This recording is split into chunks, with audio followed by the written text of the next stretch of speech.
pour la confiance renouvelée à ma personne cet après-midi. Bien, mais avant d'entrer dans le message, je pensais au nom de l'Église, au nom des éminents serviteurs de Dieu, ainsi qu'au mien propre, dire bon retour à Mamelo. Alléluia. Amen. Elle nous a manqué, et elle est tellement précieuse pour cette œuvre, et nous sommes très contents, surtout aujourd'hui pour son premier clip dominical. Est-ce que quelqu'un est d'accord avec moi? Amen. Est-ce qu'on peut acclamer notre Dieu pour le retour de sa servante? Comme disait quelqu'un, faire un long voyage comme celui-ci, et voilà, il faut pas compter sur la grâce de Dieu. Alléluia. Vous savez, il y a des avions qui ont quitté, je ne sais pas moi, Rio, et ils n'ont jamais arrivé à leur destination. Quelqu'un me comprend bien le même? Voilà.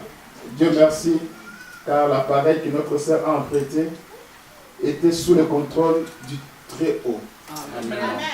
J'en profite aussi pour dire à l'Église, je sais que le modérateur va revenir sur ça, pour dire à l'Église que nous partageons et nous exprimons nos sentiments de solidarité à l'égard de notre sœur Pauline qui est éprouvée.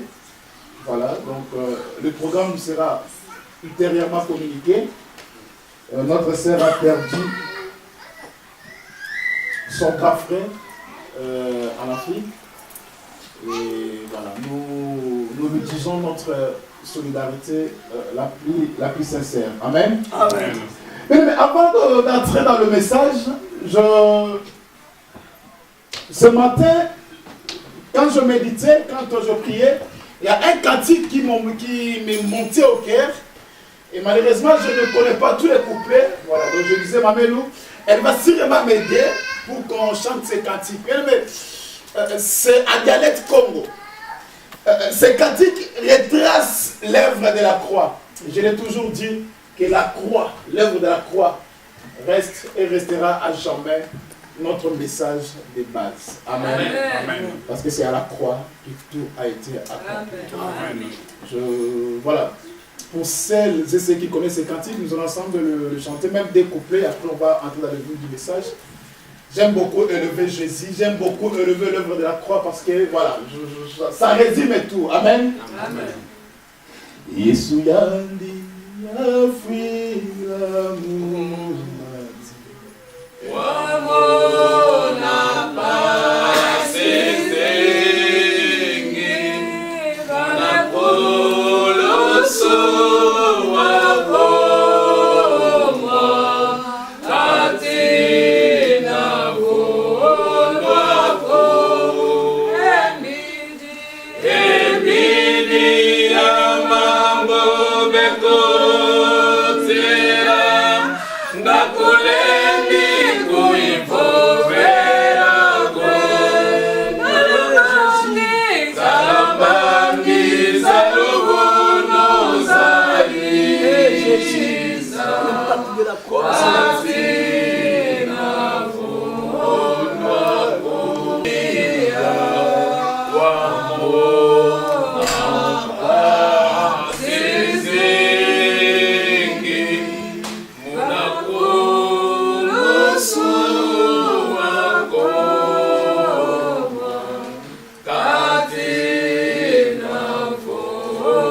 Amen. Amen.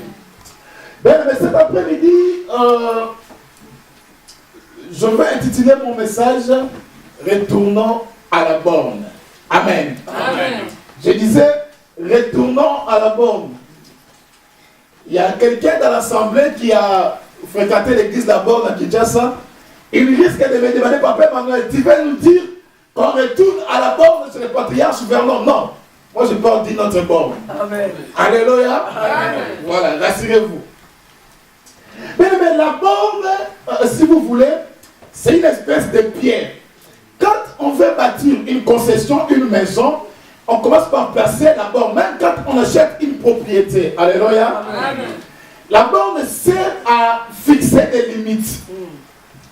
Il y a quelques années, la République du Congo, la République du Congo et la République serbe d'Angola, les deux États ont connu un problème au niveau des frontières. Alléluia. Amen. Il y avait les drapeaux angolais qui se retrouvaient sur le sol congolais. Et pour trancher ce problème, les experts ont dit il faut qu'on aille retrouver la borne qui a été placée par le Belge et les Portugais. C'est à partir de là qu'on saura la vraie frontière, la vraie limite. Alléluia. Quelqu'un me comprend bien, amen. C'est-à-dire, nous aussi, nous avons une borne à respecter, à préserver, à protéger. Et alléluia. Amen. Et je disais cet après-midi, et nous allons retourner à la borne. Voilà, donc la borne nous sert de frontière. C'est-à-dire, tu sais que si je dépasse cet endroit, là, je quitte ma propriété, je quitte mon pays, je suis en dehors de mon champ. Parce qu'il faut avoir une borne. Et nous, Église du Seigneur, aujourd'hui, nous avons aussi une borne que nous devons respecter. Et celle-là a été placée par nos pères. Amen. Amen. Est-ce que jusque-là, on comprend bien la borne? On comprend bien. Je parlais de la borne. C'est comme un morceau de pierre qui sert de fondement et de limite aussi. Nous allons lire la parole de Dieu dans le livre de Proverbes. Proverbes chapitre 22. Proverbes chapitre 22. Alors nous lirons qu'un seul verset. Après on verra comment l'Éternel va nous conduire. Verset 28. Que celui qui a trouvé nous fasse lecture. Proverbe 22, verset 28. Je lis au nom de Jésus. Amen. Ne déplace pas la limite ancienne, Voilà. celle que tes ancêtres ont fixée. Amen. Alléluia. Amen. Alors, est-ce qu'il y a la version Louis II? Oui. Parce que dans français courant, on parle de la limite. C'est ce que j'expliquais là. Mais je cherchais la version français courant là où on parle de la borne. Quelqu'un a français courant? Alors, moi j'ai cette version. Amen. Ne déplace pas la borne ancienne Yes. que les pères ont posée. Amen. Alléluia. Amen. Voilà, donc quand on lit les deux versions, celle que Papa Willy a évoquée, et celle de moi, on voit que la borne, c'est ça la limite. Quelqu'un me comprend? Amen. Alors dans lui, c'est quoi la Bible dit, dans Proverbe, ça vous dit, ne déplace pas la borne que tes pères ont posée.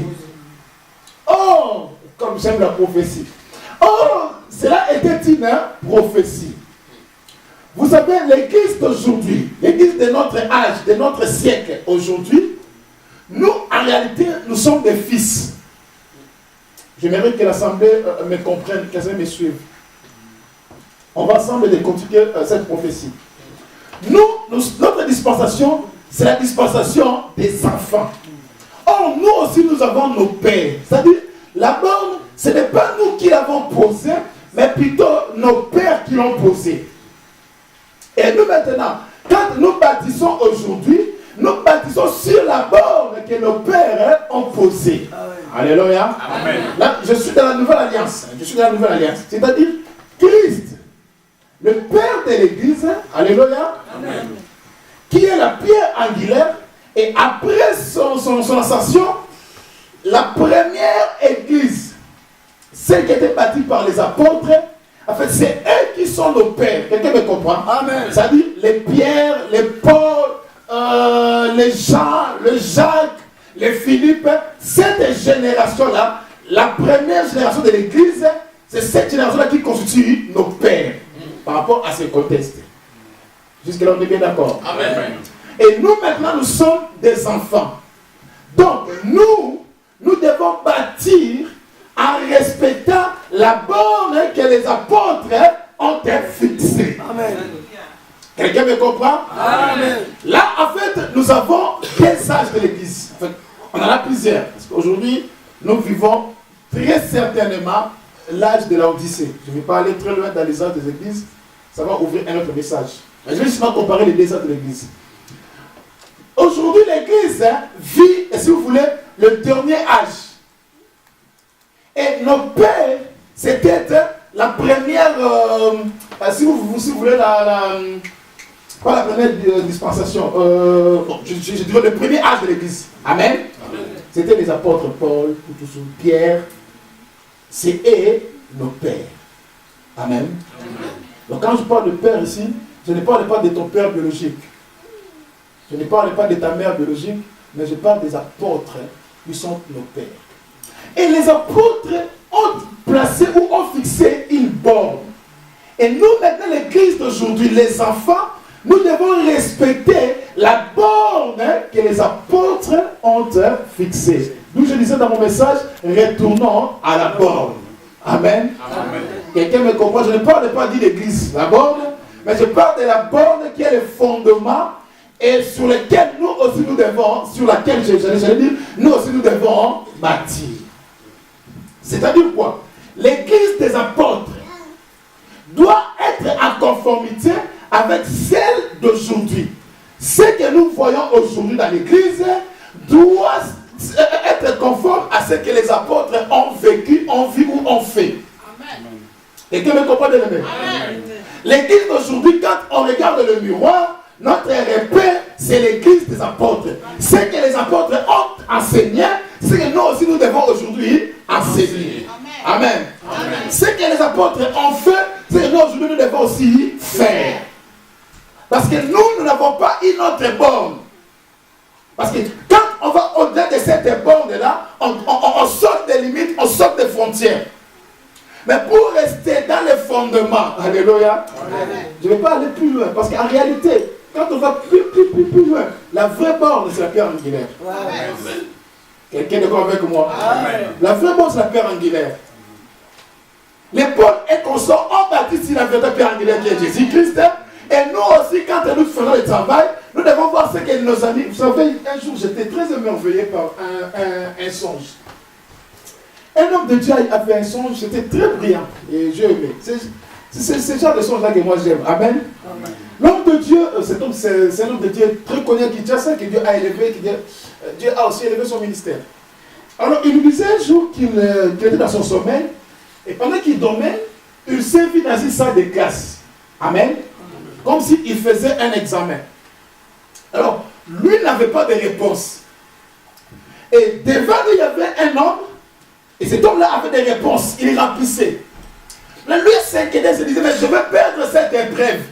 Et une voix lui a dit, ne t'en fais pas. Regarde seulement les réponses que ton voisin est en train d'écrire, et toi tu vas recopier ça, voilà, sans changer les textes. Maintenant, il commençait à regarder ce que le voisin écrivait. Il a répondu aux réponses. Et puis à la fin, les deux ont réussi. Son voisin et lui. Amen. Amen. Il avait vu le visage même de son voisin là. Maintenant, quand on a affiché les résultats, il a vu que son voisin s'appelait Paul. Quelqu'un me comprend bien? Quelqu'un comprend cette animation? Donc, il a vu que son voisin s'appelait Saul de Tarse, Paul. L'apôtre Paul, c'était son voisin. Et maintenant, il a compris que moi, mon message doit être conforme à celui que les apôtres ont enseigné. Alléluia. Amen. Jusque-là, ça va? Amen. Donc, nous avons une espèce de deux églises. L'église des apôtres et celle d'aujourd'hui. L'église de nos pères et la nôtre. Maintenant, qu'est-ce qui m'intrigue? Aujourd'hui, nous prêchons Jésus, nous prêchons dans l'église, mais nos messages ne sont pas conformes à ce que nos pères ont prêché. Église l'Éternel, écoutez-moi. À leur époque, ils nous ont prêché qu'un serviteur de Dieu, même si c'est de Dieu, mais un homme, un chrétien, doit être marié d'une seule femme. Amen. Amen. Mais aujourd'hui, oh, qui Dieu nous aide, nous avons plusieurs messages. Aujourd'hui, nous avons les femmes du foyer, les femmes des ministères, les femmes des affaires. Alléluia. Amen. Et ça, c'est les pasteurs, c'est les apôtres c'est les enseignants aujourd'hui qui nous prêchent ces messages. Autrefois, les divorces étaient condamnés, mais aujourd'hui, les divorces est approuvé dans l'église. Quelqu'un me comprend bien? Est-ce que nous prêchons ce que les apôtres ont prêché ou pas? Paul disait, non seulement je vous ai apporté l'évangile, mais même ma propre vie, je vous l'ai donné. Mais aujourd'hui, on prêche un autre évangile. Aujourd'hui, on dit, écoutez ce que je vous prêche, mais ne me suivez pas. Or, Paul a dit, suivez-moi, soyez mes imitateurs, comme moi je le suis de Christ. Mais aujourd'hui, on ne prêche plus ça. Aujourd'hui, on dit, frère, suis ce que je te dis, mais ne me suis pas. Non, si tu es prédicateur, non seulement on doit t'écouter, mais on doit aussi voir en toi un exemple. Amen. Je choque quelqu'un? Je peux continuer? Amen.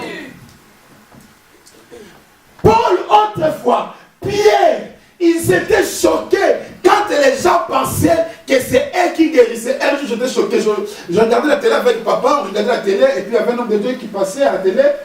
Et l'homme de Dieu a commencé à expliquer. J'étais choqué par son message. Il a dit, dans mon ministère, je n'ai jamais guéri un homme comme celui-là. Alléluia. Amen. Papa m'a dit, tu as écouté ce qu'il a dit? Il a dit, bon, qu'on fasse des répliques. L'homme de Dieu disait que c'est lui qui venait de guérir quelqu'un. Or, Pierre, Jean, Jacques, les apôtres, ils étaient prêts à déchirer leurs vêtements. Parce qu'ils disaient au peuple, qu'est-ce que vous pensez? Ce n'est pas nous qui opérons de miracles, mais c'est Jésus-Christ. Aujourd'hui, on a inversé les choses. Ce n'est plus Jésus qui opère des miracles, maintenant c'est nous qui opérons les miracles. Oh, où est la borne? Alléluia. Amen. Alléluia. Amen. Et quelqu'un me comprend, bien aimé? Mais tu peux être en contact avec des puissants orateurs, Dieu merci. Mais il faut regarder que leur message soit en conformité avec ce que les apôtres ont prêché. Avec ce que les apôtres ont prêché. Bien aimé, autrefois, les apôtres nous ont dit, cherchez premièrement, cherchez la sanctification et la paix avec tout le monde, sans laquelle personne Alléluia. Mais aujourd'hui, ce n'est plus le cas. Aujourd'hui, on dit, si tu as crié à Jésus, c'est bon, la sanctification n'a pas son lien. Bien aimé, nous devons prêcher la sanctification jusqu'aujourd'hui, parce que c'est ça, la Bible. Qui veut rencontrer Jésus doit apprendre à marcher dans la sanctification. Alléluia. Amen. Si les apôtres l'ont prêché, nous aussi, on doit le prêcher. Quelqu'un me comprend, bien aimé? Amen. Apparemment, Papa Manuel n'est pas clément cet après-midi. Non, je préfère parler de la borne. Amen. Alléluia. Amen. Quelqu'un m'a dit, Manuel, tu sais, quand tu prêches la sanctification, quand tu prêches la purification de l'église, le peuple de Dieu fuit. Alléluia. Amen. Oh, nous ne sommes pas là pour faire fuir les brebis. Mais nous, plutôt, on est là pour les encadrer. Amen. Amen. J'ai dit, quelqu'un te bénisse, homme de Dieu. Mais le meilleur encadrement passe ou commence par la sanctification. Amen. Quelqu'un me comprend, le meilleur? Écoute ma soeur, écoute mon frère. Mon frère, si tu es marié, tu dois rester mari d'une seule et unique femme. Amen. Et ma soeur, toi qui es dans le mariage, si tu regardes ailleurs, je te dis aujourd'hui que c'est un péché. Et ça, ce n'est pas moi qui te le dis, mais c'est ce que la borne nous enseigne. Amen. Alléluia. Amen. Quelqu'un me comprend, bien aimé? Amen. Parce que, vous savez même,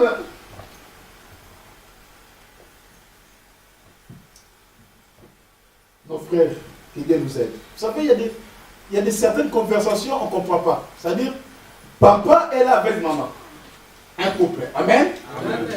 Et papa reçoit un appel. Voilà comment ça se passe. Papa reçoit un appel. Et maman est à côté. Alléluia. Amen. Papa reçoit un appel. Papa écoute tout ce qu'on lui dit. Mais lui ne répond pas.